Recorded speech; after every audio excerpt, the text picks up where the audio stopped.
Semua kita bersyukur kepada Tuhan atas berkat Tuhan yang terus menjadi bagian di dalam kehidupan kita. Satu minggu lagi kita sudah diberkati oleh Tuhan di tengah-tengah kesibukan-kesibukan kita. Dan kita boleh tiba lagi di dalam ringkasan pelajaran sekolah Sabat. Dan saat ini kita sudah memasuki pelajaran yang kedua. Pelajaran sekolah Sabat kita dengan tema mengelola bagi sang guru sampai dia datang. Dan pelajaran kedua kita berjudul Perjanjian Allah dengan kita. Mari kita mereview kembali pelajaran kita sepanjang minggu ini. Ayat inti pelajaran sekolah Sabat sepanjang minggu ini terdapat di dalam Ulangan 28 ayat 1 dan 2. Jika engkau baik-baik mendengarkan suara Tuhan Allahmu dan melakukan dengan setia segala perintahnya yang kusampaikan kepadamu pada hari ini, maka Tuhan Allahmu akan mengangkat engkau di atas segala bangsa di bumi. Segala berkat ini akan datang kepadamu dan menjadi bagianmu jika engkau mendengarkan suara Tuhan Allahmu. Kalau kita berbicara mengenai perjanjian, meskipun ada beberapa pengecualian, suatu perjanjian itu biasanya merupakan kontrak antara dua pihak, satu dengan yang lain. Ada keterkaitan, ada keterikatan antara satu dengan yang lain terhadap perjanjian tersebut. Kedua belah pihak berkomitmen untuk memenuhi bagian mereka. Selain itu, ada syarat-syarat, ada ketentuan-ketentuan dari perjanjian, dan kemungkinan penyebab pembatalan harus dinyatakan dengan jelas. Bahkan saat ini kalau ada yang membuat perjanjian, maka harus ada tanda tangan, ada cap, ada meterai di sana. Jadi tertulis dengan jelas. Allah telah membuat beberapa perjanjian unilateral atau perjanjian secara sepihak yang dilakukan oleh Allah itu sendiri dengan umat manusia. Contohnya di dalam Kejadian 9 ayat 11. Namun, sebagian besar perjanjiannya bersifat bilateral atau ada persetujuan antara dua belah pihak. Artinya, Tuhan akan melakukan sesuatu jika orang-orang yang terlibat memenuhi bagian mereka. Perjanjian-perjanjian seperti apakah yang sifatnya adalah bilateral? Kita akan lihat bersama-sama di dalam pelajaran kita untuk beberapa waktu ke depan ini. Kita akan melihat bersama perjanjian keselamatan. Ada perjanjian berkat. Ada juga perjanjian hasil pertama. Ada perjanjian persepuluhan. Dan yang terakhir adalah perjanjian lainnya. Mari kita ikuti pembahasan berikut ini. Perjanjian keselamatan. Kisah Para Rasul 16 ayat 31, percayalah kepada Tuhan Yesus Kristus dan engkau akan selamat, engkau dan seisi rumahmu. Keselamatan bukanlah perjanjian sepihak atau unilateral dari pihak Allah saja, tetapi itu adalah perjanjian bilateral. Ada melibatkan kedua belah pihak, baik antara Allah maupun manusia. Oleh karena itu tidak semua orang akan diselamatkan, apapun yang mereka lakukan atau percayai. Memang keselamatan ditawarkan kepada semua orang, tetapi hanya bagi mereka yang percaya kepada Tuhan. Maka mereka tidak akan binasa, melainkan beroleh hidup yang kekal. Percaya berarti ada keyakinan sepenuhnya kepada Tuhan. Dan kata percaya ini berhubungan dengan bagaimana caranya kita mengasihi Tuhan. Dan ketika kita mengasihi Tuhan, Yohanes 14 ayat 15 katakan, kita akan menuruti akan perintah-perintahnya. Itu adalah perjanjian dua pihak atau perjanjian bilateral antara Allah dan umat manusia. Percayalah, itu merupakan bagian kita dan kita akan selamat, dan ini merupakan bagian Allah. Keselamatan tidak dicapai lewat usaha-usaha atau perbuatan baik, tetapi keselamatan itu merupakan pemberian Allah. Dan realisasi keselamatan yang Tuhan sudah berikan kepada kita, maka kita mengasihi Tuhan di dalam kehidupan kita. Mengasihi Tuhan berarti kita menuruti akan setiap perintah yang difirmankan Tuhan.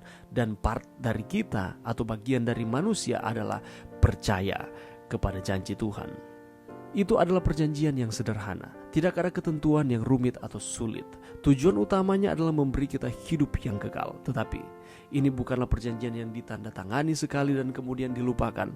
Tetapi Matius 24 ayat 13 menyatakan orang yang bertahan sampai pada kesudahannya akan selamat.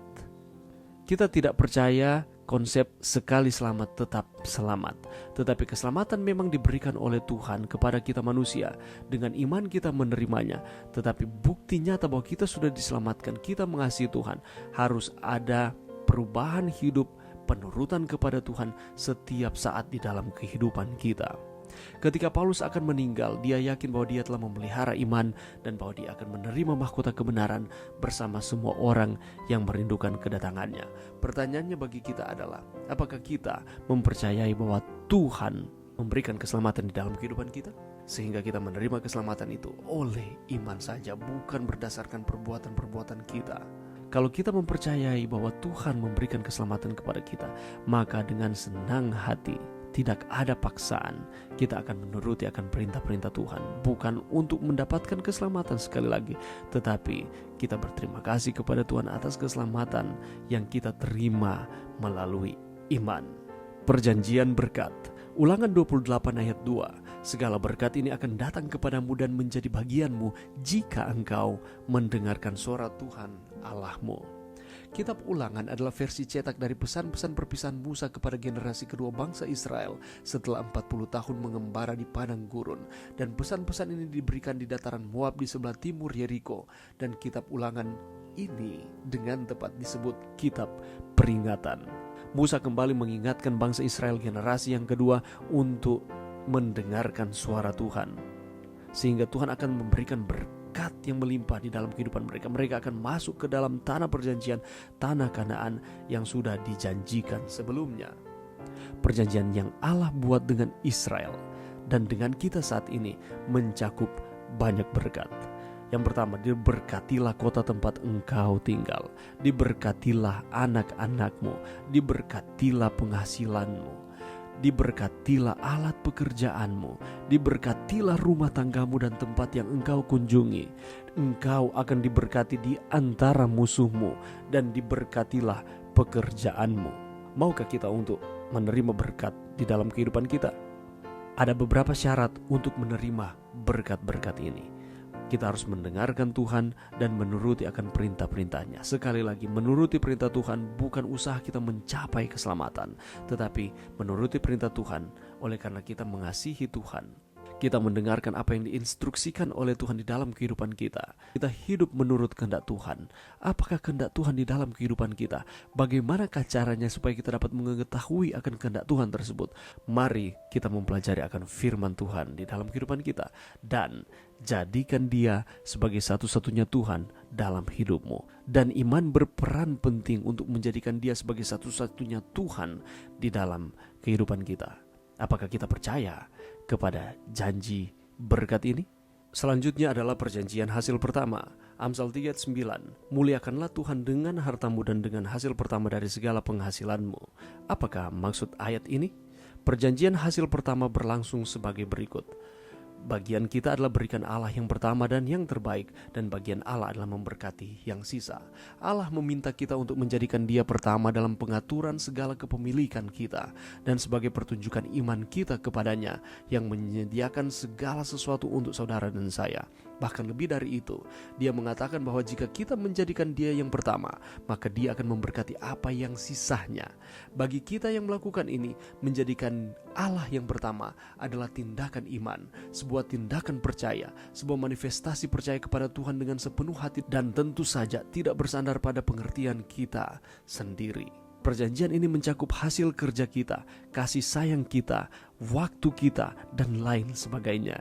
Ini mungkin terdengar tidak masuk akal, karena jika kita memberikan apa yang pertama dan yang terbaik, maka yang sisa yang kita miliki akan semakin sedikit dan semakin buruk. Namun ini berbeda dengan Tuhan. Mengapa demikian? Allah mengundang kita untuk percaya kepada Tuhan dengan segenap hatimu dan jangan bersandar kepada pengertianmu sendiri. Selain berkat yang datang dari Tuhan, Alkitab juga penuh dengan nasihat untuk mengelola uang kita, kasih sayang kita, waktu kita secara efektif. Itulah sebabnya kita harus memuliakan Tuhan dengan harta dan dengan hasil pertama dari segala penghasilan kita. Ada berkat selanjutnya di dalam firman Tuhan tersebut. Di sana dikatakan, lumbung-lumbungmu akan diisi penuh sampai melimpah-limpah. Prioritaskan Tuhan di dalam setiap kehidupan saudara dan saya. Perjanjian persepuluhan, Maleakhi 3 ayat 10, bawalah seluruh persembahan persepuluhan itu ke dalam rumah perbendaharaan, supaya ada persediaan makanan di rumahku, dan ujilah aku, firman Tuhan semesta alam. Apakah aku tidak membukakan bagimu tingkap-tingkap langit, dan mencurahkan berkat kepadamu sampai berkelimpahan? Maleakhi menulis kata-kata itu pada saat umat Israel telah melupakan bagian mereka dalam perjanjian Allah. Karena itu, dia berkata, kembalilah kepadaku, maka aku akan kembali kepadamu. Kemudian dia mengusulkan sebuah perjanjian material dengan konsekuensi spiritual. Perjanjian ini juga berlaku untuk kita hari ini. Apa itu? Bawalah persepuluhan kepadaku dan aku akan memberkatimu. Bukan berarti Allah berkekurangan sehingga dia meminta supaya kita memberikan persepuluhan kepadanya. Tetapi ini adalah ujian iman bagi saudara dan saya. Apakah kita mau untuk beriman, untuk terus percaya kepada Tuhan, memberikan sebagian dari harta yang Allah percayakan kepada kita untuk dikembalikan kepadanya? Ia menuntut kita untuk membawa kepadanya persepuluhan dan persembahan. Allah mengajak kita untuk tetap setia dalam ikatan janji yang telah Ia buat dengan kita manusia. Umat Israel membuktikan bahwa perjanjian ini sah. Pada masa Raja Hizkia, mereka membawa juga persembahan persepuluhan dari segala sesuatu dalam jumlah yang besar. Kemudian mereka dapat mengatakan, Tuhan telah memberkati umatnya. Kita dengan Tuhan diikat dengan perjanjian ini, ialah perjanjian persepuluhan. Mengapa kita memberikan persepuluhan? Oleh karena Allah telah memberikan segala sesuatu kepada kita. Lebih khusus, Yesus mati di kayu salib untuk keselamatan saudara dan saya. Dan ingat, harta yang kita miliki bukan semata-mata adalah milik kita, tetapi itu adalah milik Tuhan yang dipercayakan kepada kita. Mari kita mengembalikan apa yang Allah minta untuk kita kembalikan sebagai bukti bahwa kita ini adalah anak-anak Allah, terikat di dalam perjanjian yang Allah buat dengan kita manusia. Perjanjian lainnya, apakah perjanjian-perjanjian yang lain yang tercatat di dalam firman Tuhan? Matius 6 ayat 33, tetapi carilah dahulu kerajaan Allah dan kebenarannya, maka semuanya itu akan ditambahkan kepadamu. Yesus memperluas perjanjian hasil pertama. Jika kita mendahulukan Allah, Dia akan memberikan kita makanan dan pakaian, dan Dia akan memenuhi setiap keperluan kita. Ada perjanjian lain di dalam Alkitab. Apakah perjanjian-perjanjian tersebut? Perjanjian damai sejahtera. Dan bagian kita adalah percaya kepada Allah dan merenungkan tentang Dia. Dan apakah bagian Allah? Memberikan kita damai sejahtera di dalam kehidupan kita. Di tengah-tengah pergejolakan yang terjadi di dunia ini, kita akan merasakan damai sejahtera di tengah-tengah tantangan-tantangan kehidupan kita. Perjanjian pengampunan. Bagian kita adalah mengakui akan setiap dosa kita, mengakui akan setiap kesalahan, kelemahan saudara dan saya. Dan bagian Allah adalah mengampuni dosa kita dan membersihkan dari kejahatan. Perjanjian pemulihan. Yang kita lakukan adalah merendahkan diri, berdoa, mencari Tuhan, bertobat, dan bagian Allah adalah memulihkan akan negeri kita, memulihkan akan setiap kehidupan saudara dan saya. Tuhan selalu menawarkan dua pilihan, menurut dan menerima berkat, atau tidak menurut dan kehilangan berkat. Allah menghormati pilihan-pilihan kita. Meskipun Allah adalah penopang, pencipta, Allah itu berdaulat, dan meskipun keselamatan adalah pemberian kasih dan tidak membutuhkan jasa di pihak kita manusia, tetapi kita tetap memiliki bagian untuk dimainkan dalam drama pertentangan besar di atas bumi ini. Itulah sebabnya dengan menggunakan karunia kudus, kebebasan berkehendak, kebebasan memilih, kita harus memilih untuk mengikuti dorongan Roh Kudus dan menuruti apa yang Allah minta kita untuk lakukan. Ulangan 30 ayat 19 menyatakan, pilihlah kehidupan supaya engkau hidup, baik engkau maupun keturunanmu. Allah membuat perjanjian-perjanjian dengan manusia. Tujuannya adalah supaya kita ada di dalam Tuhan, supaya kita tidak terlepas dari kontrol Tuhan. Tetapi Allah menghormati setiap pilihan-pilihan kita. Mari kita memilih untuk terus setia kepada Tuhan, terikat di dalam perjanjian yang Allah buat dengan kita manusia. Kita menuruti akan setiap perintah-perintah Tuhan, menerima akan keselamatan yang Tuhan telah berikan di dalam kehidupan kita, dan kita hidup saling mengasihi satu dengan yang lain. Allah akan terus memberkati kita. Allah tidak akan pernah meninggalkan kita. Dia akan terus menuntun akan kehidupan kita, dan damai sejahtera akan terus diberikan di dalam kehidupan saudara dan saya. Di tengah-tengah ketidakpastian dunia ini, kita akan terus aman di dalam perlindungan Tuhan. Mari berdoa. Terima kasih Tuhan atas firman-Mu sepanjang minggu ini. Terima kasih atas perjanjian-perjanjian yang Allah telah buat dan tawarkan kepada kami, umat manusia. Bantu kami Tuhan untuk kami tetap ada di dalam perjanjian-perjanjian tersebut. Kami akan terus setia kepada Tuhan. Ini doa kami di dalam nama Yesus. Amin.